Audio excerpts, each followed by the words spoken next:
Baik, kita mulai. Bismillahirrahmanirrahim. Assalamualaikum warahmatullahi wabarakatuh. Alhamdulillah wassalatu wassalamu ala Rasulillah wa ala alihi wa sahbihi wa mawalah wa la haula wa la quwwata illa billahi wa ba'd. Alhamdulillah, di malam hari ini kita bisa duduk kembali untuk bertolabul ilmi. Salawat dan juga salam tentunya kita hadiahkan kepada Rasul kita Nabi besar Muhammad sallallahu alaihi wa ala alihi wasallam. Biasa kita mengkaji sirah Nabi karena kita akan menyongsong bulan Ramadan. Maka pembahasan di malam hari ini kita fokuskan motivasi seputar Ramadan. Sebelum kita bicara tentang poin-poin beberapa nikmat yang Allah anugerahkan kepada kita di bulan Ramadan, kemudian juga keutamaan-keutamaannya, sedikit kita bicara tentang peristiwa-peristiwa besar, sejarah-sejarah besar yang terjadi di bulan Ramadan. Ma'asyiral muslimin yang dimuliakan Allah Subhanahu wa taala, tidak panjang mukaddimah, langsung saja. Yang pertama, peristiwa besar di bulan Ramadan adalah diangkatnya Nabi Allah Isa ibnu Maryam. Dan itu berdasarkan riwayat Al-Imam Hakim dalam Mustadrak dari Hasan ibnu Ali radhiyallahu anhu. Jadi Hasan putra Ali radhiyallahu anhu bercerita saat kematian ayahnya Ali bin Abi Thalib radhiyallahu anhu yang ditusuk oleh seorang khawarij yang bernama Abdurrahman ibn Mulzam saat perangkat salat subuh. Lah ketika Hasan putranya menceritakan kematian ayahandanya Ali bin Abi Thalib radhiyallahu anhu, dia mengatakan, "Kutila lailata unzilal Quran." Bahwa ayahku dibunuh saat malam diturunkan Al-Quran. Dan juga saat usriya bi Isa alaihi salam, saat Isa diangkat ke langit.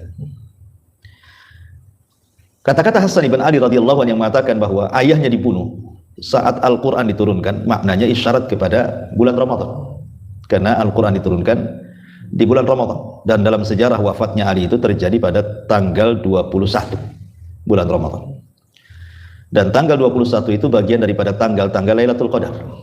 Karena Lailatul Qadar itu terjadi di tanggal-tanggal ganjil kan. Bisa 21, 23, 25, 27, 29. Disitulah antara 5 tanggal ganjil ini Al-Quran turun. Makanya wajar kalau Hasan ibn Ali mengatakan ayahku dibunuh di malam ketika Allah turunkan Al-Quran. Karena kejadiannya tanggal 21 Ramadan, meninggalnya Ali itu.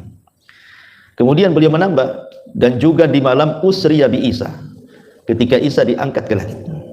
Menunjukkan bahwa saat Isa bin Maryam dikepung oleh tentara Romawi, kemudian ditidurkan Allah dan diangkat ke langit, itu peristiwanya terjadi di bulan Ramadan. Dari ucapan Hasan ibnu Ali radhiyallahu anhu yang dikeluarkan oleh Imam Hakim dalam kitab Al-Mustadraknya. Ini peristiwa pertama.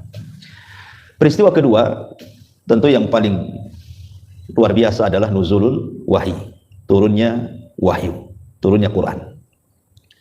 Karena Ramadan itu identik dengan Quran.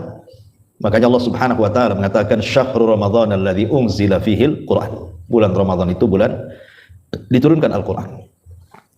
Dan diturunkan Al-Quran itu lewat 3 proses.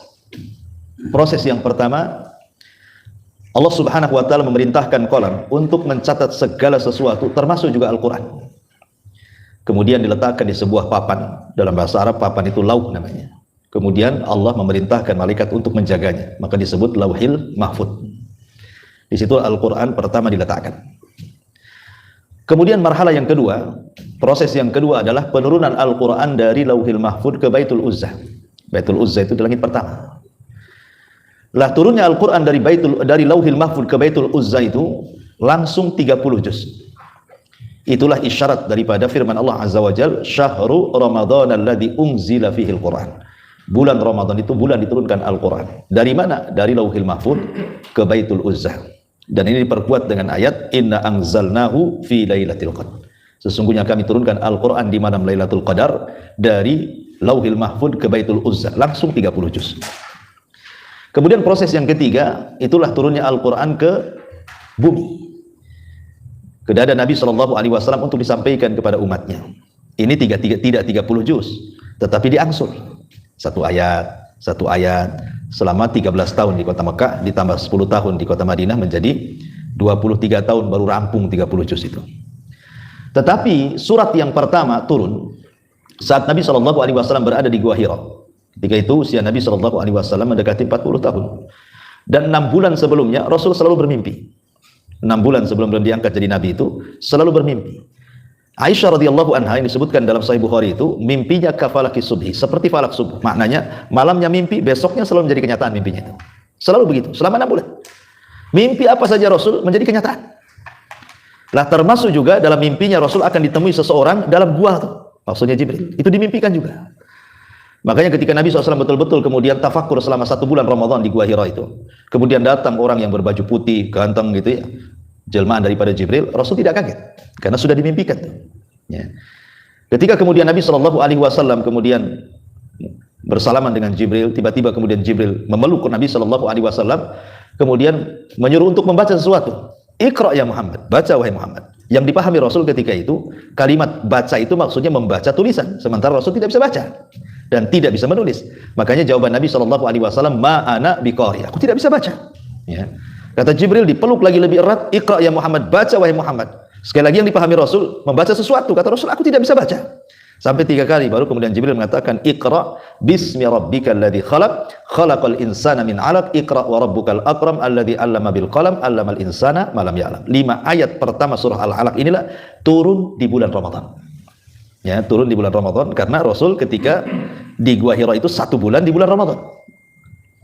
Maka surah Al-Alaq itu turun di bulan Ramadan. Inilah kenapa kemudian Al-Qur'an itu disebutkan oleh Allah Subhanahu wa taala di ayat tadi, syahru Ramadan alladzi unzila fihil Qur'an. Bulan Ramadan itu bulan diturunkan Al-Qur'an karena 2 kali turun di bulan Ramadan. Dari Lauhil Mahfud ke Baitul Uzza bulan Ramadan. Kemudian Jibril menurunkan surat pertama Al-Alaq 5 ayat saja pertama itu juga terjadi di bulan Ramadan. Jadi setatnya di bulan Ramadan semuanya. Baru ayat-ayat yang lain yang turun kepada Rasul ya ada yang di bulan Ramadan, ada yang tidak di bulan Ramadan sesuai dengan peristiwa dan kejadian yang dihadapi Nabi. Ya, sampai 23 tahun baru rampung 30 juz gitu ya. Dan ini perbedaan Quran dengan kitab-kitab di luar Quran. Sebab kalau Taurat, Zabur, Injil itu kan langsung dikasih. Ya, tidak ada proses. Kalau Quran kan berproses, satu ayat gitu ya. Apa hikmahnya? Ya supaya jangan ada persoalan kecuali ada jawaban dalam Al-Quran. Ini peristiwa yang kedua, nuzulul Quran. Kemudian peristiwa yang ketiga, yang besar-besar aja saya sebutkan, adalah terjadinya Perang Badar. Ini terjadi pada tanggal 17 Ramadan.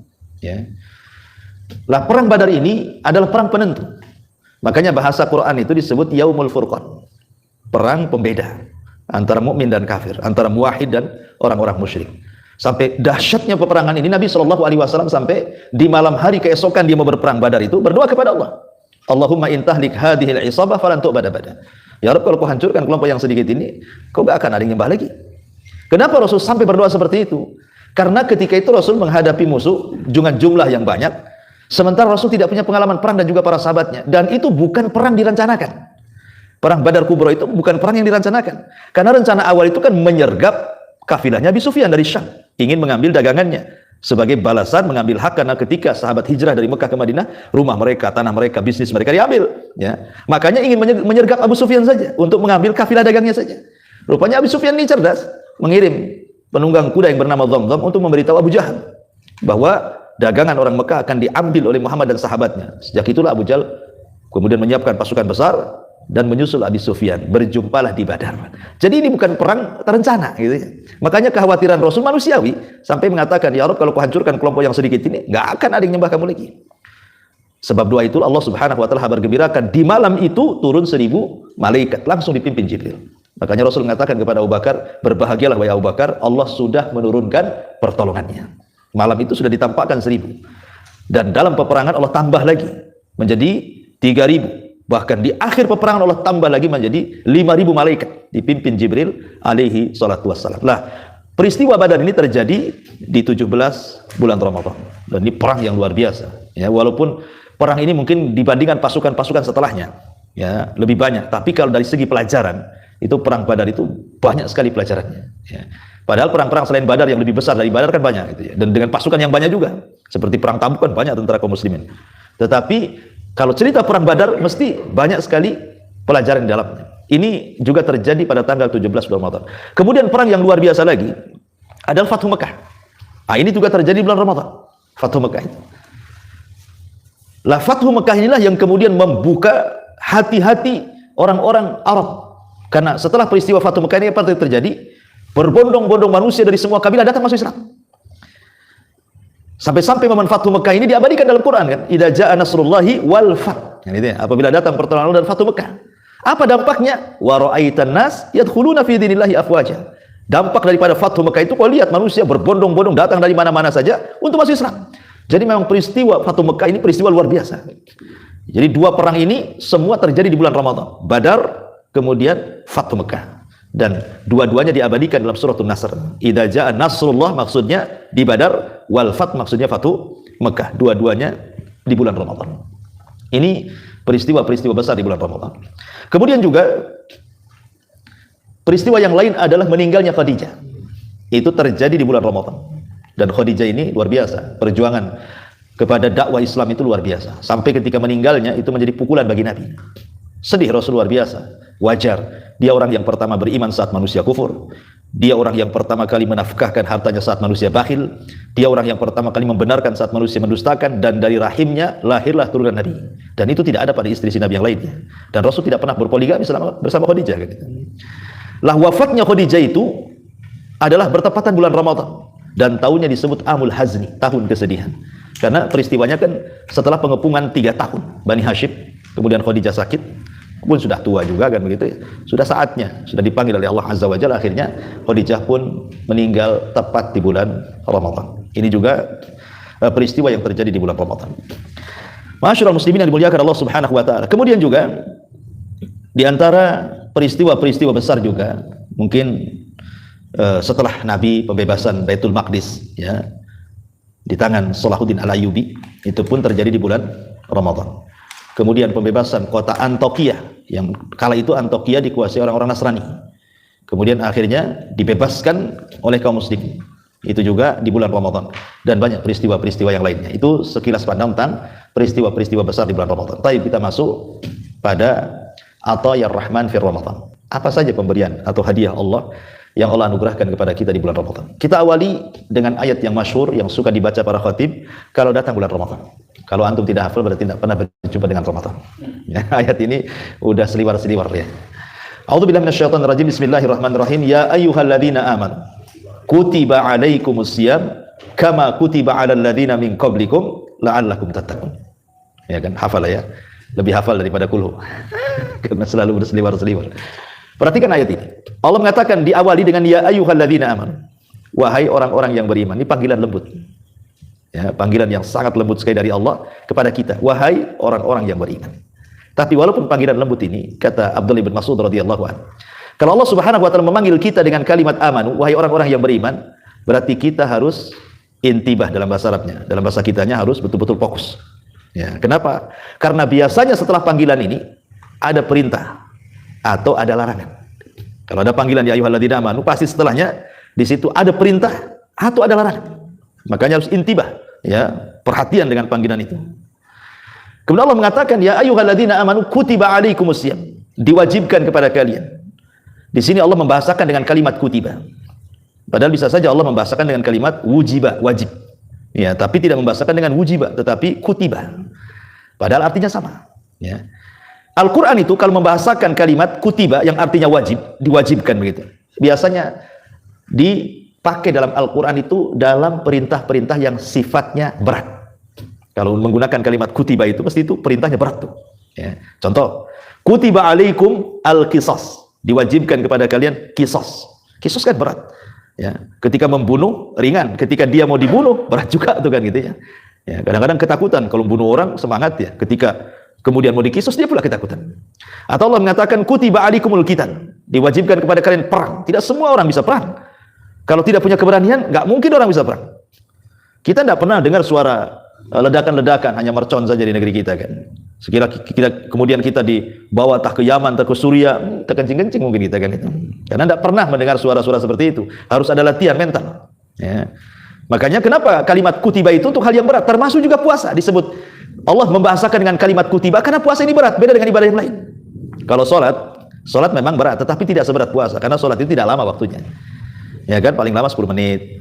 Kalau antum baca 2 kul ya nggak sampai, ya mungkin 5 menit saja kan, tergantung lah, bisa dipercepat, bisa diperlambat, tergantung tartil dan tidaknya.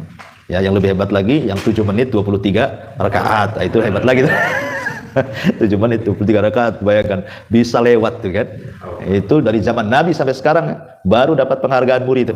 Belum pernah terjadi, baru sekarang kan itu terjadi. Artinya bahwa di sini Allah Subhanahu wa taala hendak mengatakan bahwa puasa itu berat. Berat karena dia mulai dari terbit fajar.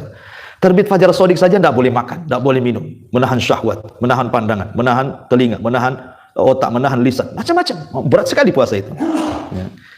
Dan itu sampai terbenam matahari. Ya. Tetapi Allah Subhanahu wa taala ingin menghibur kita. Memang puasa itu berat. Tetapi puasa ini bukan kalian saja yang berpuasa. Umat dulu sudah diwajibkan puasa. Jadi Allah Subhanahu wa taala ingin menghibur. Iya memang berat. Tetapi bukan kalian saja disuruh puasa itu. Umat-umat dulu sudah disuruh puasa. Nuh memerintahkan umatnya berpuasa. Kemudian Nabi Ibrahim memerintahkan umatnya berpuasa. Nabi Saleh, Nabi Syuaib, dan para nabi yang lainnya juga memerintahkan umatnya berpuasa. Nabi Musa, Nabi Isa, termasuk juga Nabi Muhammad. Ya, jadi jangan kecil hati kalian berpuasa, walaupun puasa berat, bukan kalian aja berpuasa, gitu maksudnya. Umat dulu loh sudah berpuasa. Jangankan lagi umat-umat yang diturunkan kitab. Bahkan umat-umat yang nggak punya kitab sekalipun saja ada puasanya. Hindu, Buddha ada puasanya tuh. Ya, agama-agama yang nggak jelas saja kan ada puasanya tuh.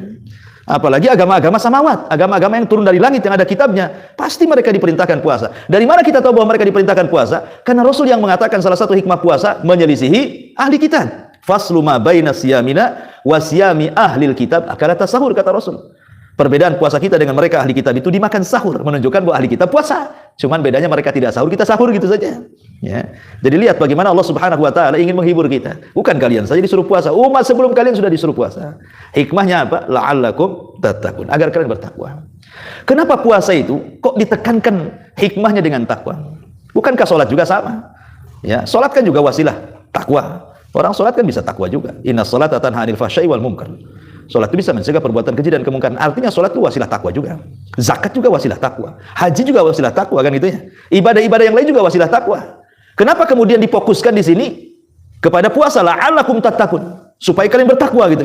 Ulama menjawab bahwa memang sholat itu wasilah takwa, zakat itu wasilah takwa, tetapi porsi puasa itu lebih banyak, menjadikan orang itu bisa bertakwa dibandingkan ibadah yang lain. Ya. Jadi ibadah puasa itu memungkinkan orang itu bisa lebih takwa dibandingkan ibadah yang lain. Kenapa demikian? Perhatikan, makna takwa itu apa sih? Kita kan sering antum sholat Jumat, kadang-kadang khotib selalu setiap Jumat tuh ngomongkan takwa gitu ya kan? Ya, sampai dulu, zaman dulu di negeri kita saja jadi presiden harus takwa katanya. Kalau nggak Batak, kalau nggak orang Batak, orang Jawa, takwa gitu. Batak Jawa katanya, kan itu ya. Ya, tapi bukan itu maknanya. Maksudnya takwa di sini artinya imtithal awamirillah wajtinab nawahi, kan itu, melaksanakan perintah, menjauhi larangan. Itu makna takwa secara global. Dan ibadah puasa satu-satunya ibadah yang seseorang itu lebih cepat menjalankan perintah dan lebih cepat menjauhi larangan dibandingkan yang lainnya. Puasa ini. Apa alasannya? Karena orang yang berpuasa itu mampu menguasai hawa nafsunya sebagaimana orang yang tidak puasa dikuasai hawa nafsunya. Orang kalau puasa, dia bisa menguasai hawa nafsunya. Orang yang tidak puasa, hawa nafsu yang menguasai dia. Ya. Karena begini, kawan. Yang menjadikan orang tidak bertakwa itu karena dua perkara. Ya. Pertama, karena dia mengikuti syahwat, sehingga lari dari perintah atau justru melanggar larangan. Atau yang kedua, ya, dia terkena syubhat dari syaitan. Setan yang ngajak untuk maksiat atau melarang-larang untuk ibadah. Musuh kita cuma dua ini saja. Ya kan? Hawa nafsu melahirkan syahwat, syaitan melahirkan syubhat. Ya. Ini yang merusak orang takwa tuh. Sehingga orang tidak bisa bertakwa ini karena mengikuti dua perkara ini. Ima mengikuti setan atau mengikuti hawa nafsu. Ya. Lah puasa ini bisa mengalahkan dua-duanya. Kita bisa kalahkan hawa nafsu di bulan Ramadan dan kita bisa kalahkan setan. Bahkan musuh Allah yang ada di bumi saja kita bisa kalahkan Ramadan ini. Kok bisa? Kata Imam Abdul Qayyim rahimahullahu ta'ala, puncak daripada syahwat itu ada 4. Puncak syahwat itu ada 4. Pertama, kathratul kalam, banyak ngomong. Orang kalau banyak ngomong, banyak salahnya. Orang kalau banyak salahnya, banyak dosanya. Orang kalau banyak dosanya, masuk neraka tempatnya. Mana lagi kan gitu ya kan? Makanya jangan banyak ngomong. Ya. Yang kedua, kathratut tu'am, banyak makan, banyak minum. Orang kalau banyak makan, banyak minum, kenyang. Orang kalau kenyang, ngantuk. Kalau ngantuk malas ibadah, malas segalanya. Dan itu kita bisa buktikan kalau Anda puasa, ya kan? Kemudian pas buka dimakan semua satu meja, tarawih itu udah malas tuh. Itu saja terjadi di bulan Ramadan, apalagi di luar Ramadan. Ya. Kemudian yang ketiga, kasratun naum, banyak tidur. Banyak tidur itu bukan makin sehat, makin sakit badan semua. Ya, dengan tidur itu lupa segalanya. Namanya orang tidur, kita tidak tahu berapa jam orang tidur itu. Akhirnya harusnya di ibadah bablas gara-gara tidur. Kemudian yang ketiga, kasratul mukhalatah. Banyaknya bergaul dengan orang. Jalan sana, jalan sini. Akhirnya lupa ibadah. Ya. Ngobrol sana, ngobrol sini, lupa ibadah. Ini kata Imam Abdul Qayyim, inilah 4 puncak syahwat. Yang kalau orang mengikuti 4 ini berarti telah mengikuti hawa nafsunya. Coba perhatikan, puasa bisa kalahkan 4-4-nya. Orang yang berpuasa tidak mungkin banyak ngomong. Orang berpuasa tidak mungkin banyak ngomong. Haus kalau banyak ngomong, kan itu ya. Kalau orang banyak ngomong curigai itu, puasa enggak nih? Orang puasa kok banyak ngomong kan itu. Jangan-jangan minum ini. Kan itu. Orang puasa itu kebanyakan diem. Makanya salah-salah itu berhenti tuh puasa. Gitu ya. Karena kalau banyak ngomong haus, bisa masalah puasanya. Ya. Kemudian yang kedua, orang yang puasa itu biasanya nggak makan, nggak minum. Ya memang orang puasa menahan makan, menahan minum. Ya, syahwat makan dan minumnya sudah terkalahkan dengan puasa. Kemudian orang yang puasa pasti tidak bisa tidur. Cuman anehnya, kita ini kalau puasa kok banyak tidur? Iya, karena Anda menjadikan malam jadi siang, siang pula jadi malam. Ya akhirnya ya banyak tidur lah. Coba kalau malamnya normal tidurnya, normal aja tidurnya. Ya jam 10 tidur, sahur bangun. Nggak akan ngantuk puasa dong. Ya. Orang yang ngantuk puasa tidur dari subuh ke duhur estafet sampai ke asar, kemudian bangun asar itu, kemudian langsung ke pasar kaget gitu kan. Nah itu karena malamnya begadang tuh. Ya. Tapi kalau normal tidurnya, nggak akan dia tidur siang. Kenapa? Karena biasanya orang lapar susah tidur. Orang lapar susah tidur. Ya, makanya, kenapa badannya gemuk? Begini, kalau malam, kalau nggak makan nggak bisa tidur saya. Artinya kan, lapar itu harus makan. Karena susah tidur kan itu ya. Harusnya seperti itu. Sebab kalau seandainya puasa itu kemudian tidur, rugi. Kenapa? Banyak ibadah yang luput dari dia. Kan ibadah, bukan puasa saja ibadah itu. Bisa ketika puasa baca Quran, ketika puasa zikir, ketika puasa macam-macam kan itu ya. Kemudian mukhalathatun nas, banyak bergaul. Orang puasa itu malas diajak ketemuan di mana itu malas. Apalagi kalau siang-siang terik-terik matahari panas-panasnya kan. Kalau nggak puasa antum jumpa di mana saja, jalan kemana saja tidak masalah. Ada aqua di samping. Ya, kurang puas lagi beli jus, ya kan? Kemana? Di warung makan mana? Kalau puasa, macam mana mau janjian di warung? Mustahil kan? Paling tinggi di mana coba? Di masjid? Gitu ya janjiannya kalau puasa. Artinya bahwa 4 puncak syahwat ini bisa dikalahkan dengan puasa. Makanya orang yang berpuasa itu bisa menguasai syahwat dia. Termasuk juga syahwat berhubungan. Kemudian yang kedua, syaitan, syubhat. Sebenarnya semata-mata Ramadan itu setan sudah kalah sebenarnya. Kenapa? Karena Rasul yang mengatakan, "Idza ja'akum Ramadan, futihat abwabul jannah wa ghuliqat abwabun niran wa suffidati syayatin." Apabila datang bulan Ramadan, pintu surga dibuka, pintu neraka tertutup, setan sudah diikat. Semata-mata yang Ramadan saja setan itu sudah terikat sebenarnya. Sudah kalah gitu ya. Logikanya kalau antum ini perang kelahi dengan 2 musuh, satu terikat di pohon musuhnya, satu pula liar tak terikat. Lebih mudah mana antum mentung kepalanya tuh? Ya lebih mudah yang terikat lah, dia tak ngelawan. Kan terikat kan itu ya. Itu logika saja. Apalagi Ramadan sendirilah syahrul Quran, bulan Al-Quran. Dan setan itu paling tidak suka dengan Quran.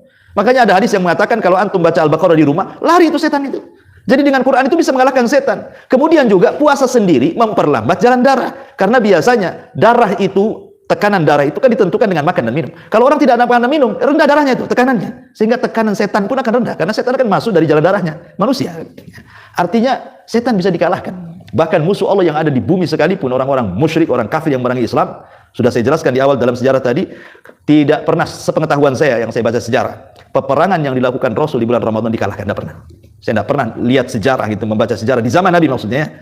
Kalau Rasul melakukan peperangan di bulan Ramadan dikalahkan, tidak pernah. Kenapa? Ya karena Allah berkahi bulan itu dan Allah menangkan. Jadi bisa melawan syahwat, bisa melawan setan, orang kafir aja bisa dilawan.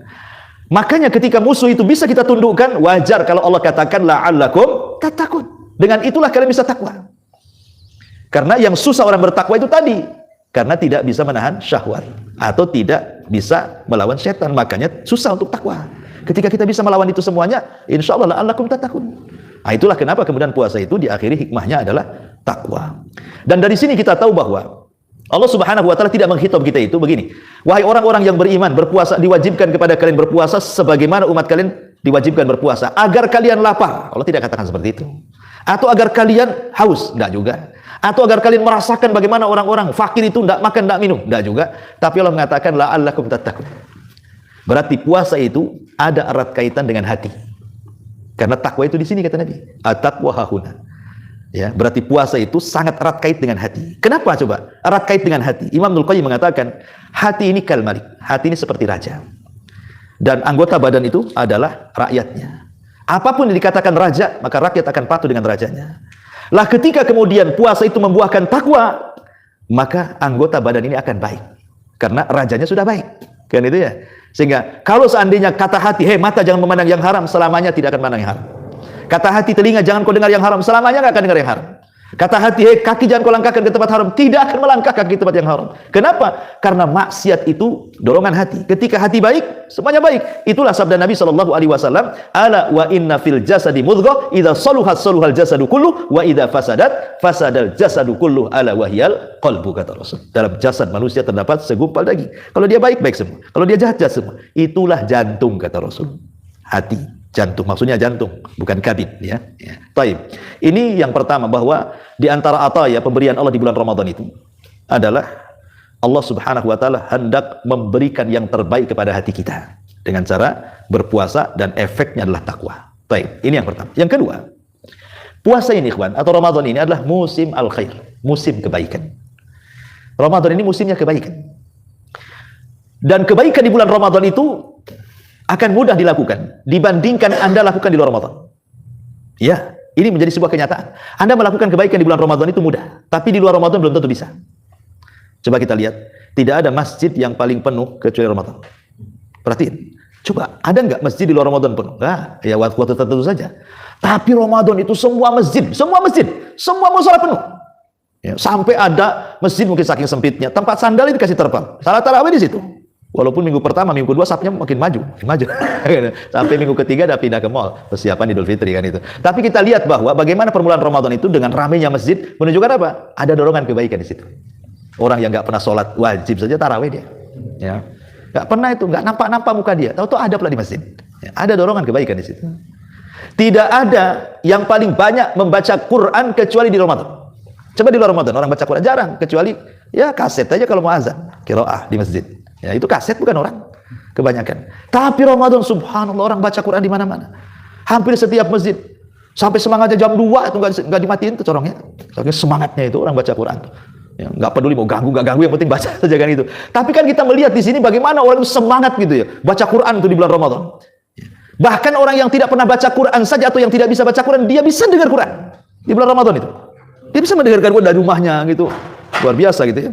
Ini fenomena yang kalau Ramadan seperti itu kan. Bahkan tidak ada sedekah terbanyak kecuali Ramadan. Orang bakhil saja Ramadan itu dermawan. Kalau Anda puasa Senin Kemis, datang ke masjid mana saja, nggak ada yang menyediakan iftar. Tapi Ramadan semua masjid ada iftar. Adalah macam-macam gitu ya. Luar biasa tuh coba. Orang bakhil pun ikut dia iftar itu. Ngasih juga bukan. Menunjukkan dari sini saya katakan bahwa Ramadan itu musim kebaikan. Bahkan tidak ada yang paling banyak bertobat kecuali Ramadan. Bahkan orang yang paling banyak masuk Islam itu di bulan Ramadan. Bahkan orang-orang yang menutup aurat saja itu paling banyak di bulan Ramadan tuh. Artis-artis di bulan Ramadan pakai jilbab loh. Jangan salah. Ya. Terlepas di luar Ramadan dibuka lagi. Tapi kita lihat banyak kan presenter-presenter TV aja pakai jilbab mereka kan itu ya. Malulah, minimalnya kan ada dorongan kebaikan. Lah ini sebenarnya dari sini apa sih hikmah kenapa Ramadan itu musimul khair itu, musim kebaikan? Hikmahnya kalau Anda ingin berubah. Kesempatan berubah itu yang paling bisa Ramadan. Kalau ingin berubah. Ya. Kenapa demikian? Jangankan lagi manusia. Alam semesta saja bisa berubah. Lihat hadis yang tadi saya baca. Apabila datang bulan Ramadan, pintu langit dibuka. Dalam riwayat pintu sorga dibuka. Pintu neraka ditutup. Setan diikat. Artinya bahwa dengan datangnya Ramadan, langit bisa berubah. Sorga bisa berubah. Neraka pun berubah. Alam setan berubah.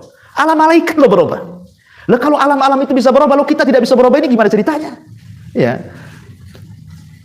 Kenapa saya katakan demikian? Karena begini, setan udah diikat, pintu surga dibuka, pintu neraka ditutup, ya kan? Orang berbuat baik lebih banyak.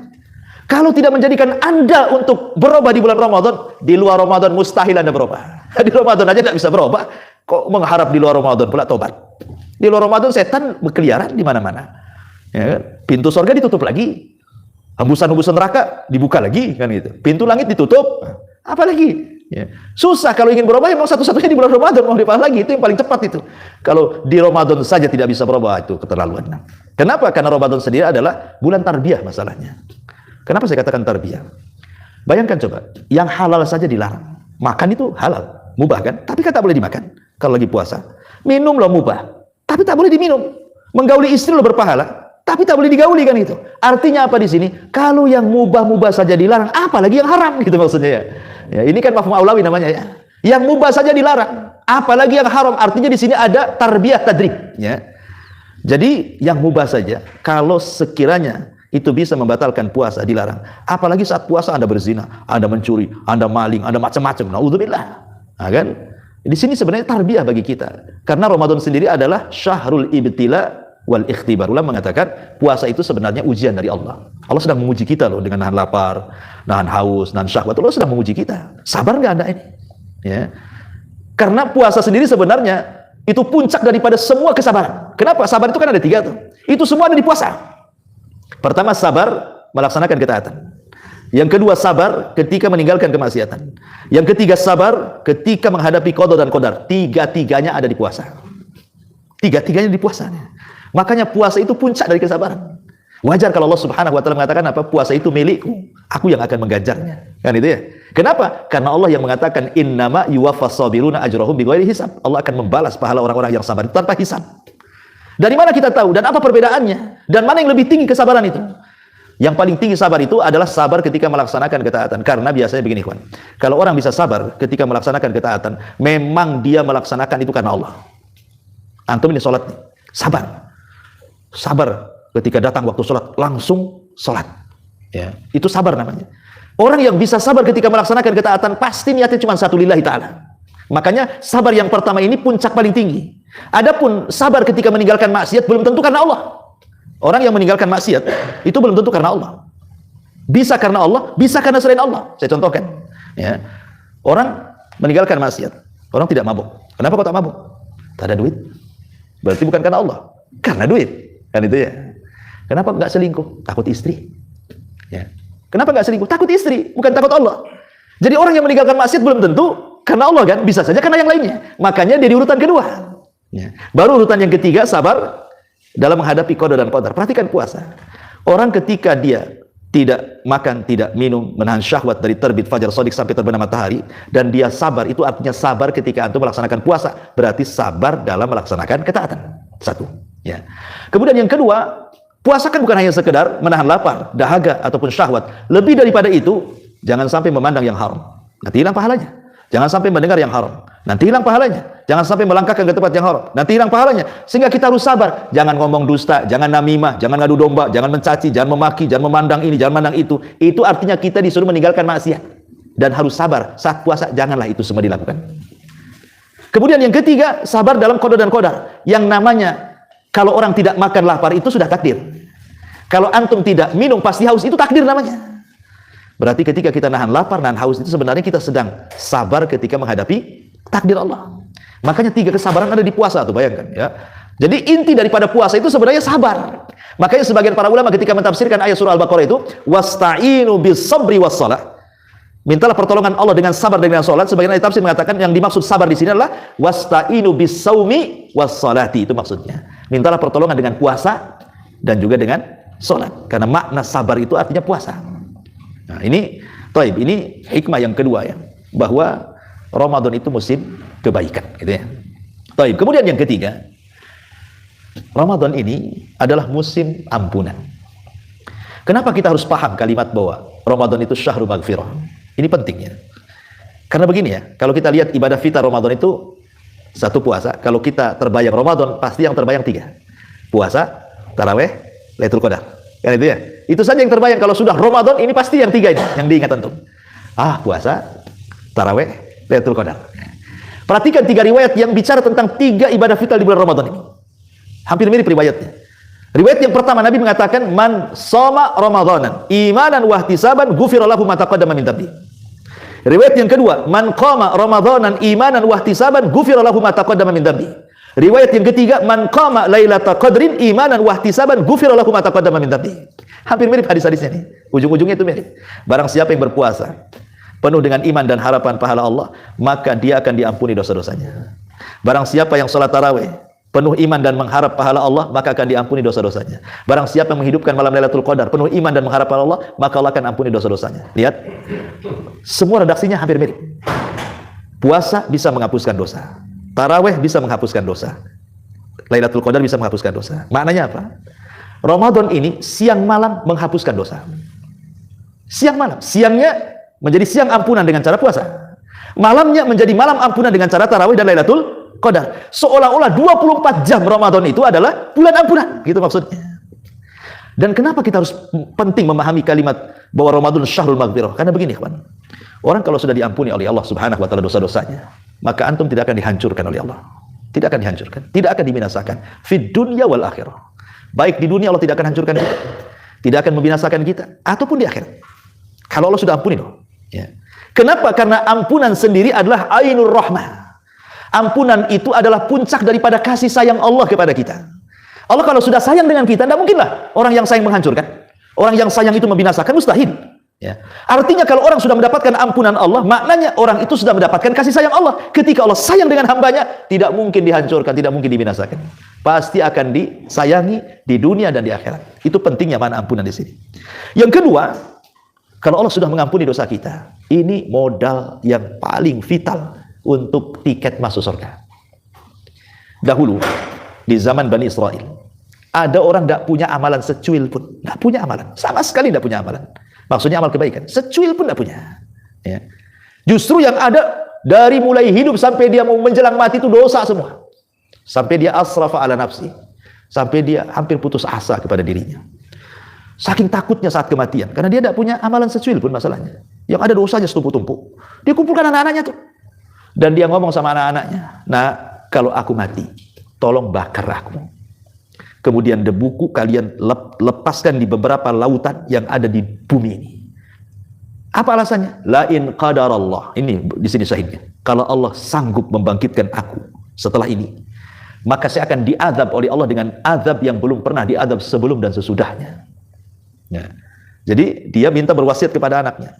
Akhirnya wasiatnya dilaksanakan sama anak-anaknya. Ketika orang tuanya betul-betul mati, wasiat dilaksanakan, dibakar tuh jasad bapaknya. Kemudian abunya itu diletakkan di laut sana, di laut sini, di laut sini, persis seperti wasiatnya. Tetapi dia tidak paham Allah itu ala kulli syai'in qadir. Ketika kemudian Allah Subhanahu wa taala berkehendak, tiba-tiba tuh abu-abu dari semua lautan itu terkumpul semuanya dan jadi jasad kembali. Kemudian Allah mengatakan kepada orang ini, ya, ma hamalaka ala ma fa'alta. Apa yang membuat kamu melakukan ini? Ya. Maka dia mengatakan khaufuka lillah, karena aku takut kepadamu ya Rabb. Kemudian Allah melihat rasa takutnya yang ikhlas. Allah mengatakan kalau begitu ghafartu dzambaka, aku ampuni dosa-dosamu. Dan dia dimasukkan ke surga karena takutnya dia kepada Allah. Ini kisah Bani Israel. Lihat, ketika Allah sudah mengampuni, ini satu tiket masuk surga. Padahal orang ini secuil pun tidak punya amalan. Tapi ketika Allah sudah ampuni, masuk surga dia. Ini satu kisah. Atau kisah yang masyhur yang sering antum dengar. Kisah seorang yang membunuh 99 jiwa. Ya kan? Kita saja kalau punya tetangga membunuh orang dengan cara dimutilasi, masukkan ke koper, tahu-tahu ke singkap polisi. Wah, kita katakan sadis sekali itu. Itu baru satu yang dibunuh tuh. Gimana kalau 99 jiwa dia bunuh kayak gitu kan? Ya kita katakan sadis di atas sadis lah kan gitu. Mungkin netizen satu dunia mencela dia. Bukan di Indonesia saja tuh. Satu dunia sepakat mencela dia. Tetapi lihat, ketika Allah Subhanahu wa taala menaruh kepada orang yang membunuh 99 jiwa ini hidayah, akhirnya ingin tobat dia. Kemudian dia datang kepada seorang rahib, karena di zaman itu kan agama Nasrani belum ada Islam, itulah agama yang hak. Datang dia ke gereja, nemui rahib. Rahib pula, dia ahli ibadah, tak ada ilmu. Ditanya apakah saya sudah membunuh 99 jiwa itu ada tobat katanya. Kata si rahib, oh tidak ada. Dosamu sudah membumbung ke langit, enak saja kau main tobat katanya. Marahlah, jiwa bunuhnya muncul, dibantai pula si rahib itu. Genaplah jadi 100. Ya kan 100 jiwa dia bang. Tapi dia tidak putus asa. Dia putar-putar cari yang rahib yang lebih alim. Akhirnya ketemulah seorang rahib yang alim, memang punya pengetahuan. Kata sang rahib ini, kalau kau ingin bertobat bisa. Tapi kau harus ke sana. Di sana itu loh ada desa, semua orang soleh, semua ulama. Aku belajar di sana, aku ibadah di sana. Mudah-mudahan kau diterima tobatnya sana. Senang dia. Ya. Karena perjalanan kan jauh ini. Dari tempat dia bertanya kepada sang alim ini, ke tempat yang dituju itu jauh sekali gitu kan. Bisa memakan waktu berhari-hari. Akhirnya kehabisan bekal, kelaparan, kehausan di jalan, mati dia. Ketika dia mati itulah malaikat azab dan rahmat datang. Kata malaikat azab, ini ruh milik saya, pantas dia masuk neraka. Kenapa? Sudah 100 jiwa dia bunuh, masa masuk surga? Masuk neraka lah. Nah, itu. Kata malaikat rahmat, tunggu dulu. Dia harus dimasukkan ke surga. Ada niat tobat. Ya. Akhirnya tarik-tarikan turuhnya. Allah kirim malaikat yang ketiga disebut malaikat hakim. Kemudian Allah Subhanahu wa taala merintahkan malaikat hakim untuk mengukur jarak kematian dia dengan desa yang dituju, dengan jarak kematiannya kepada orang alim bertanya. Kalau masih dekat ke orang alim yang bertanya, masukkan ke neraka. Kalau lebih dekat ke desa yang dituju, masukkan dia ke surga. Akhirnya diukur, bukan kayak ukuran tukang, ini ukuran malaikat. Ya. Kata rawi hadis, sebenarnya nih, jarak kematian dia dengan orang yang bertanya itu lebih dekat dibandingkan ke tempat tujuan. Sebenarnya, tetapi karena Allah itu Rahim, Maha Pengampun, Maha Penyayang, Allah lipat bumi sehingga didekatkan ke desa yang dituju. Sebenarnya lebih jauh tuh, masih jauh, tapi karena Allah Rahim, Allah Ghafur, dilipat pula bumi sama Allah. Pas diukur oleh malaikat, rupanya lebih dekat ke desa yang dituju. Allah ampuni dia, Allah masukkan dia ke surga. Lihat, terkadang kemurkaan Allah itu tidak sebagaimana rahmatnya. Makanya di istilah inna rahmati wasi'at ghadabi. Ya, rahmatku itu lebih luas dibandingkan kemurkaanku gitu ya. Sampai Allah lipatkan bumi itu supaya didekatkan gitu ya. Karena ada niat baik di situ. Lihat, apabila Allah sudah mengampuni, Allah masukkan ke surga. Atau wanita pelacur yang ngasih minum anjing di zaman Bani Israel kan, Allah masukkan juga ke surga. Intinya bahwa kalau sudah dapat ampunan dari Allah, itu satu-satunya tiket Anda masuk ke surga. Makanya jangan sia-siakan, Ramadan itu adalah syahru maghfirah gitu maksudnya. Ini bulan ampunan, kesempatan mana lagi? Ya, bulan ampunan itu kecuali Ramadan. Makanya Rasul itu pernah naik ke atas mimbar. Mimbarnya Rasul kan tiga tingkat tuh. Dia naik ke tingkat pertama, amin katanya. Naik lagi ke tingkat kedua, amin. Naik lagi ke tingkat ketiga, amin. Habis itu Rasul ceramah, khutbah. Habis khutbah dia turun. Sahabat ini heran karena ketika dia naik mimbar mengucapkan amin tapi tidak terdengar doa. Makanya sahabat mengatakan, "Alama amanta ya Rasulullah." Rasul tadi waktu kau naik ke atas mimbar, kami dengar kau mengucapkan amin 3 kali, tapi kami tidak mendengar doa Anda. Kira-kira doa apa itu katanya? Kata Nabi SAW begini, tadi waktu saya naik ke atas mimbar itu di awal-awal tadi, Jibril datang kepadaku, meminta didoakan, diaminkan doanya. Ku aminkanlah doanya. Pengen tahu doanya Jibril. Kemudian Rasul mengatakan salah satunya ragima anfu rajulin, thumma ragima anfu rajulin adraka Ramadan, thumma kharaja falam yughfar min dhunubi. Celaka dan binasa orang yang masuk Ramadan, keluar satu dosa pun tidak diampuni. Binasa orang ini. Kata Rasul, amin. Gitu. Jadi ada orang-orang ikhwan, bagi dia Ramadan itu sama dengan bulan yang lain, nggak ada istimewanya. Makanya saya heran kadang-kadang ya kalau saya perhatikan di masyarakat itu, orang yang menghadapi Ramadan itu ada 3 kelompok nih. Ya, kelompok yang pertama sudah membayangkan pahalanya. Wah, saya bisa tarawih lagi, bisa sholat malam lagi, bisa puasa lagi, sedekah lagi, bahkan kalau bisa beli tiket umroh, iktikaf di Mekah. Itu mantap tuh. Ya, ini yang bagus. Ada kelompok yang kedua enggak, otaknya itu stan pasar saja, cari stan. Ada nggak stan? Cari stan. Nanti di sini tak dapat sana. Gitu ya. Cari sana. Jadi otak itu kebanyak untung dunia saja tuh. Dua duit aja tuh. Ini mumpung Ramadan nih. Orang ngabuburit banyak nih. Harus punya saya stand di pasar kaget nih. Kalau bisa semua terkaget-kaget nih kan. Gitu ya. Ada orang itu kalau masuk Ramadan, Masya Allah, dunia saja. Oke lah, orang yang kedua ini masih ada untung. Masihlah dapat dunia. Tapi ada orang yang ketiga ini sudah nggak dapat agama, nggak dapat dunia, rusak ngadapi Ramadan. Aduh, lapar lagi saya Ramadan ini. Cemana saya Ramadan ini? Ada orang stres itu. Dia nggak kepikir cari untung dunia, apalagi cari untung akhirat. Yang ada rusak kepalanya. Ramadan lagi mau maksiat tutup semua. Mikirnya itu aneh gitu ya. Lah ini orang celaka nih yang ketiga nih. Sudah nggak ada untung akhirat, nggak untung dunia. Yang kedua saja sudah celaka. Ini yang ketiga nih celaka lagi tuh. Makanya kata Rasul, kata Jibril, ragima anfu rajulin, celakalah orang itu. Masuk Ramadan, keluar kok satu dosa gak diampuni dia. Ini maksudnya apa? Apa lewat saja di Ramadan itu? Nah, ini makanya harus memahami bahwa Ramadan syahrul maghfirah. Jangan sampai satu dosa lo gak diampuni. Padahal 1 bulan kita lewat itu. Nah, ini juga termasuk atau ya Rahman. Sebenarnya ini pemberian Allah di bulan Ramadan. Coba kalau kita ini berbuat dosa, kemudian menyengajalah baca istighfar, kayaknya malas kita ini. Tapi cukup Ramadan puasa saja, dosa kita sudah diampuni kan itu ya. Walaupun tidak baca istighfar. Nah, itu kan enak tuh. Siangnya siang ampunan, malamnya juga malam ampunan. Nah, ini yang ketiga. Yang keempat, bukan hanya itu saja. Salah satu keistimewaan bulan Ramadan yang luar biasa adalah dilipat gandakannya pahala. Ini dilipat gandakannya pahala, dan ini hanya ada di bulan Ramadan. Semua ibadah yang antum lakukan dengan berbagai macam jenisnya, entah zikirnya, baca Qur'annya, sholatnya, silaturahimnya, sedekahnya, sebutkanlah ibadah apalah, baik ibadah hati, ibadah lisan, ibadah perbuatan, kalau dilakukan di bulan suci, kaedahnya, maka pahalanya akan dilipat gandakan. Apa saja, apalagi orang baca Quran, ya, satu huruf saja 10 pahala kan itu. Coba bayangkan Fatihah saja itu berapa huruf tuh, kalikan 10, bisa ribuan pahala antum dapat. Apalagi kalau seandainya ini Allah takdirkan berkenaan dengan Lailatul Qadar, 10 malam terakhir, lebih mantap lagi. Begini kawan, Lailatul Qadar itu kan ada 2 kata ya, Lailah, Qadar. Lailah itu malam, Qadar itu ya ada yang mengartikan takdir, ada yang mengatakan sempit ya, karena banyaknya malaikat jadi sempit gitu ya. Ada yang mengatakan Qadar itu mulia dan macam-macam ulama ketika tapi yang saya bahas bukan Qadarnya, malamnya. Malam itu ada 2 macam. Ada malam indallah, ada malam indannas. Ada malam menurut ketentuan Allah, ada malam menurut ketentuan manusia. Kalau malam menurut ketentuan manusia adalah ketika terbenam matahari, kita katakan malam. Kalau sudah matahari terbenam saja, kita katakan datang malam. Kalau belum terbenam, belum, masih sore, belum malam kan itu ya. Itu menurut kita manusia. Tapi menurut Allah bukan. Malam itu bukan ketika terbenam. Tetapi malam menurut ketentuan Allah itu dimulai di waktu asar. Sebagaimana hadis Nabi SAW, yata'aqabuna fikumul malaikah, malaikatul laili wa malaikatul nahar. Allah akan membagi tugas para malaikat yang mencatat kebaikan hamba. Ada malaikat yang bertugas di malam hari, ada malaikat yang bertugas di siang hari. Kapan mereka berjumpa? Wa yajtami'una fi salatil asri wa salatil fajri. Mereka berjumpa di salat asar dan di salat fajar.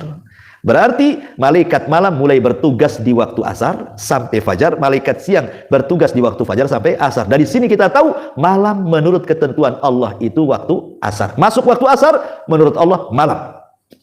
Masuk maghrib menurut manusia malam. Pertanyaannya, Lailatul Qadar itu milik siapa? Ya kan? Milik kita kan milik Allah. Kalau milik kita berarti malamnya menurut kita. Lailatul Qadar diawali dengan terbenam matahari, diakhiri dengan terbit fajar, hiya hatta matla'il fajr. Tapi kalau Lailatul Qadar itu maksudnya adalah milik Allah, berarti Lailatul Qadar itu sudah dimulai dari asar. Dan sebagian para ulama yang merojehkan bahwa Lailatul Qadar itu dimulai di waktu asar sampai fajar. Ya. Yang ingin saya katakan begini, kawan. Lailatul Qadar itu kan sama dengan Ismul A'zam di dalam Asmaul Husna. Berdasarkan perkataan Aisyah radhiyallahu anha, di dalam Asmaul Husna yang 99 itu, salah satunya ada Ismul A'zam. Nama Allah yang sangat agung, yang kalau Anda sebut nama itu kemudian berdoa pasti mustajab. Tetapi Allah sembunyikan, tidak tahu yang mana satu Asmaul Husna dari 99 itu. Allah sembunyikan. Ya. Sebagaimana Lailatul Qadar juga Allah sembunyikan di 10 malam akhir Ramadan. Tidak tahu malam keberapa. Karena kalau seandainya kita tarik tanggal ganjil itu mulai tanggal 20. Kita tarik tanggal ganjil 20. Berarti malam ganjilnya bisa 21, 23, 25, 27, 29. Ini kalau penanggalannya stop di 29. Tapi kalau kita tarik dari atas, dari tanggal 30 ke bawah, berarti jatuhnya 28, 26, 24, 22. Malam ganjilnya kan itu kalau dari atas ya. Kalau kita tarik dari atas 30 ke bawah, itu akan berbeda dengan dari 20 ke atas. Ya. Seolah-olah ulama ingin mengatakan, anggap saja tanggal 20 sampai tanggal 30 itu semua malam ganjil. Gitu maksudnya. Apalagi negeri kita ini kadang-kadang ada yang puasa duluan, ada yang puasa belakangan. Sehingga menurut kita ganjil, menurut dia kepala genap. Kan itu kan? Kan repot tuh. Lah karena ada polemik seperti itu, makanya kata para ulama, jangan pernah mencari-cari tanggal ganjil. Hidupkan saja 10 malam akhir itu. Pasti Anda akan mendapatkan Lailatul Qadar. Apalagi bukan hanya mencari-cari tanggal ganjil, yang lebih parah lagi mencari-cari tanda-tanda Lailatul Qadarnya. Itu yang lebih parah itu. Siapapun yang memperhatikan dan mencari tanda Lailatul Qadar gak akan dapat Lailatul Qadar, kata ulama. Oh, kata Ustaz, Lailatul Qadar itu kayaknya tak dingin, tak panas. Tapi kok kayaknya dingin? Iya, lagi meriang Anda. Gimana bisa membedakan ini apa nggak dingin nggak panas? Orang demam nggak bisa lah merasakan. Karena katanya ada tambahan cahaya, nggak bisa listrik nyala semua. Kecuali Anda hidup di hutan, apalah tambahan cahaya. Ya, jadi intinya bahwa kata para ulama, jangan sibuk cari tanggal ganjil, jangan sibuk cari tanda-tanda. Hidupkan saja dari tanggal 20 sampai 29 atau 30 kalau memang itu digenapkan. Insya Allah. Dan saya yakin pasti dari 20 hari itu pasti antum dapat Lailatul Qadar. Saya sederhana saja saya contohkan begini. Umpamanya antum punya uang 100.000. Punya uang 100.000. Antum tukar pecah menjadi 10.000. Kan jadi ada 10 lembar kan. 100 kita pecah jadi 10 lembar. Kemudian antum setiap malam kasihlah kotak infak itu 10.000. Besoknya lagi 10.000. Besoknya lagi 10.000. Sampai 10 hari habis uang antum. Saya yakin Dari 10.000 itu pasti ada yang bertepatan dengan Lailatul Qadar. Tidak mungkin tidak.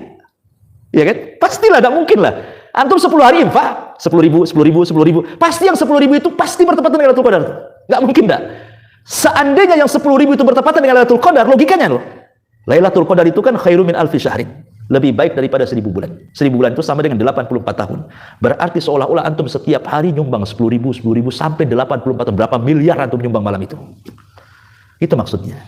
Artinya, cobalah kita cerdas-cerdas gitu. Setiap hari itu apalah yang diamalkan yang sifatnya rutinitas. Tidak harus besar, tetapi rutin 10 hari. Contoh sederhana. Antum setiap malam baca Quran. Anggaplah surat yang antum hafal lah, karena mungkin kadang ke masjid, kadang tidak, kadang bawa handphone, kadang lolpet gitu, dan begitu seterusnya kan. Anggaplah habis maghrib, disempatkanlah baca kulhu sajalah, yang mudah kan. Kulhu Allahu ahad, Allahus samad, lam yalid walam yulad walam yakul lahu kufuwan ahad. Besoknya baca kulhu lagi, besoknya baca kulhu lagi, sampai akhir. Saya yakin yang antum baca kulhu Allah itu pasti ada yang bertepatan dengan Lailatul Qadar, iya kan? Gak mungkin tidak. Sempet kulhu yang antum baca itu bertepatan dengan Lailatul Qadar. Kulhu Allah itu berapa huruf tuh di situ? Berapa huruf? Kalikan 10, kalikan 84 tahun. Seolah-olah antum menghatamkan Quran berkali-kali itu. Itu maksudnya, buatlah satu ibadah yang sifatnya rutin setiap hari gitu. Entah sedekah, entah baca Quran, entah berzikir. Yang penting rutin setiap hari. 10 hari itu. Insya Allah akan ada yang bertepatan dengan Lailatul Qadar itu. Tidak mungkin tidak. Ya karena Lailatul Qadar kan ada yang memang Allah berikan karunia, dia bisa menghidupkan satu malam. Tapi kan ada orang-orang yang mungkin sibuk kerja, ya kan? Mungkin dia tidak bisa itikaf. Ya, mungkin dia orangnya juga tidak bisa, harus jaga malam karena besok harus kerja, macam-macam kan orang itu kan. Ya, oke lah. Walaupun kita ini jangan sampai tidak mendapatkan seluruh malam, jangan pula separuh malam atau sepertiga malam atau seperempat malam, tak dapat pula kita di situ setiap malamnya gitu ya. Jadi ya, walaupun 1 jam jadilah kan itu. Setiap habis isya 1 jam, entah baca Quran, entah sedekah, entah apa, pokoknya tiap hari. Pasti itu akan bertepatan dengan Lailatul Qadar tuh. Nggak mungkin tidak tuh, ya. Wallahu a'lam. Sebenarnya banyak sih. Juga mulainya dari jam 10 juga, kalau ini saya nulis ada 52 poin. Ini udah saya tulis. Tapi kan baru 5 poin, ya. Ini 52 poin saya tulis. Berarti durasi Lailatul Qadar itu memang dari asar sampai fajar, bukan cuma 1 jam 2 jam di antara malam itu. Enggak. Ya pokoknya dari asar sampai fajar ya, itu Lailatul Qadar. Seperti waktu duha. Waktu duha kan dari terbit matahari meninggi tombak sampai waktu duhur. Nah, di situ antum salat duha. Ya kan bisa di jam berapanya terserah. Ya. Jadi kalau memang nggak sanggup, makanya kenapa kata para ulama kalau 10 akhir Ramadan itu ada 3 nasihat para ulama nih kalau sudah 10 akhir Ramadan. Nasihat yang pertama, ini saya masih ingat nasihat guru-guru kita. Jangan sibukkan keluarga dengan pekerjaan yang biasa dilakukan. Umpamanya istri antum, ya biasa kan masak, sahur, nyuci, ngepel, apalah aktivitas perempuan gitu ya. Kalau 10 akhir Ramadan, berikan kesempatan mereka seperti antum punya kesempatan mencari Lailatul Qadar. Ringankan mereka. Sudah deh, nggak usah masak, COD saja. Nggak usah nyuci, laundrykan saja. Ya. Gitu maksudnya. Masuk Pak Eko, masuk. Aman itu. Artinya bahwa ringankan. Jangan kita saja dapat Lailatul Qadar, kita khusus sholat, istri nguap-nguap. Ya, gimana ceritanya? Kan kita ingin masuk surga sama-sama kan itu. 10 akhir Ramadan itu tolonglah, ringankan keluarga. Ringankan, mudahkan semuanya. Nggak usah masak, nggak usah. Sudah beres, saya tanggung. Sudah saya keteringkan. Selesai. Jadi Anda bisa mencari Lailatul Qadar, istri pun juga dapat. Kan sama-sama satu keluarga masuk surga. Gitu maksudnya. Ini satu. Yang kedua, ingat 10 terakhir Ramadan itu, jangan pernah meninggalkan 3 waktu doa. Jangan pernah meninggalkan. 10 akhir Ramadan. Ya sebenarnya setiap hari di bulan Ramadan. Tapi saya prioritaskan di 10 akhir Ramadan. 3 waktu itu jangan pernah antum tinggalkan. Karena pasti antum bisa melakukan dan terbangun di 3 waktu itu. Pertama, menjelang berbuka. Ini waktu mustajab doa. Kata Nabi SAW, ada 3 waktu yang tidak mungkin ditolak doanya. Salah satunya da'watus sha'im inda fitri. Doa orang yang berpuasa saat berbuka. Itu mustajab tuh. Ya, karena di situ ada 2 kebahagiaan. Bahagia saat berbuka karena di situ ada doa yang mustajab. Bahagia nanti kalau berjumpa dengan Allah di akhirat. Ya, ini pertama. Jangan lupakan 5 menit jadilah sebelum kita berbuka. Karena terkadang kita ini lupa dengan doa karena melihat kolak dan kawan-kawan biasanya. Itu lupa doa akhirnya kan karena siap santap. Yang kedua, jangan lupakan sepertiga akhir malam. Dan di Ramadan pasti antum bangun. Nggak mungkin nggak bangun. Sahur, ya kan? Kalau di Ramadan nggak mungkin antum bangun. Tapi sepertiga akhir malam di Ramadan wajib bangun. Nggak bangun aja di obrol-obrolin tuh. Ya kan, ribut orang luar, bangun sahur kan itu. Belum lagi di masjid. Pasti bangun. Di hari biasa tidak mungkin antum bangun, kecuali antum kedinginan, pengen kencing, kemudian kencing, tidur lagi. Ya kan? Itu di hari-hari biasa. Kalau di Ramadan itu pasti bangun. Jangan perhatikan sahurnya saja. 5 menit jadi angkat kedua tangan berdoa. Kemudian yang ketiga, setelah subuh, sebelum terbit matahari, itu waktu berkah. Pertanyaannya, apa yang harus antum doakan di situ? Lafaz apa yang harus antum doakan di situ? Ya. Lafaz yang paling penting di situ adalah satu saja. Minta kepada Allah, baik saat berbuka, baik sepertiga malam akhir, baik setelah subuh, minta satu kalimat. Ya Allah, merdekakan saya, keluarga saya, anak saya, istri saya, orang tua saya dari api neraka. Itu saja satu. Itu doanya. Kenapa? Karena Rasul yang mengatakan, lillahi utaqa'u minan nar fi kulli lailati min Ramadan. Setiap malam itu Allah akan memerdekakan sesuai dengan kehendaknya hamba-hambanya setiap hari di bulan Ramadan, setiap malam dari api neraka. Jadi Allah itu setiap malam akan memerdekakan hambanya yang dikehendakinya dari api neraka. Apa masalahnya? Ingat ikhwan, kalau umur antum ada yang 40, 50, 60, 70 tahun enggak lah ya. Ya. Paling tinggi 50 atau lebih. Berapa? 60 lah ya. Nah, itu udah dekat tuh, hati-hati. Artinya bahwa kalau usia kita sudah 50 kepala 60, artinya kan Ramadan sudah berulang. Sudah berapa kali Ramadan sama kita itu? Mulai dari umur 15 tahun kita akil balik. Kan sudah terulang-ulang tuh. Ya. Kalaulah Allah Subhanahu wa taala takdirkan, entah Ramadan keberapa kan itu ya. Satu malam saja, rupanya Allah takdirkan kita pula orang yang dibebaskan dari api neraka, selamanya antum tidak akan masuk neraka. Selamanya antum tidak. Karena Allah yang berkehendak antum terbebas dari api neraka. Coba nikmat mana lagi? Orang dibebaskan dari api neraka. Faman zuhziha 'anil nar wa udkhilal jannah faqad faz. Siapa yang dibebaskan dari api neraka dimasukkan ke surga, itulah kesuksesan yang sebenarnya kata Allah. Maka 10 hari itu saja berdoa. Nanti sebelum berbuka antum katakan, ya Allah, bebaskan saya, anak saya, istri saya, orang tua saya, mertua saya dari api neraka. Nanti sahur ngomong gitu lagi. Nanti habis subuh ngomong gitu lagi. 10 malam. Siapa tahu antum bertepatan dengan Lailatul Qadar. Ngomong begitu, diaminkan pula malaikat. Selamanya nggak akan masuk neraka. Nikmat mana lagi coba? Itu yang kadang-kadang dilupakan. Entah karena jahil tidak paham, kan gitu ya. Entah karena sudah tahu dilalaikan, saya tak paham. Tapi saya kira doa sebelum buka itu sudah banyak lah kan. Kita ini ingatnya cuma dhahabat doma'u wabtalatil uruk wa tabatal ajri, insyaallah itu doa makan tuh. Ini diingat doa makannya aja. Kan itu ya. Ya memang betul, hilang haus, hilang dahaga, ya kan? Memang betul, tapi kan bukan itu intinya. Di situ ada doa yang terselip sebenarnya itu menjelang berbuka. Itu sayang kan gitu. Karena sudah masuk di permulaan malam di situ. Ya. Nah, itu saja. Kemudian nasihat yang ketiga kata para ulama, selain daripada ini, ya, 10 akhir Ramadan itu artinya jangan sampai kemudian waktu-waktu yang indah, 10 akhir Ramadan kan waktu-waktu yang indah. Artinya jadikan itu seolah-olah ar-Ramadan bil khawatim. Ramadan kan terbagi 3 kan? 10 awal, 10 tengah, 10 akhir kan? Yang paling baik itu yang akhir. Yang paling baik itu yang akhir. Sama dengan umur manusia, ditentukan akhirnya. Barang siapa yang akhir ucapannya la ilaha illallah masuk surga kan gitu ya. Jadi orang itu kata Nabi al-a'mal bi khawatimiha. Amal itu tentukan akhirnya. Jangan semangat di awal, mulai kendor di tengah, putur pula di akhir. Jangan. Karena umumnya begitu saya lihat di masyarakat tuh. Semangat di 10 awal, kendor di 10 tengah, putur pula di 10 akhir. Jangan. Justru di 10 akhir jadikan di awal Ramadan, gitu maksudnya. Jadikan ini amal terakhir bagi kita. Karena bagaimanapun amal itu ditentukan akhirnya. Harusnya makin semangat lagi. Semangat ibadahnya, semangat infaknya, semangat segalanya. Itulah nasihat guru-guru saya dulu. Kalau sudah 10 akhir Ramadan, 3 wasiat ini yang saya masih ingat ya, nasihat mereka saya sampaikan kepada antum. Wallahu a'lam. Ya, saya kira bisa dipahami ya. Baik. Kalau tidak ada yang bertanya, kita tutup saja. Subhanaka bihamdika, asyhadu an la ilaha illa anta astaghfiruka wa atubu ilaik. Allahu ta'ala. Assalamualaikum warahmatullahi wabarakatuh. Waalaikumsalam.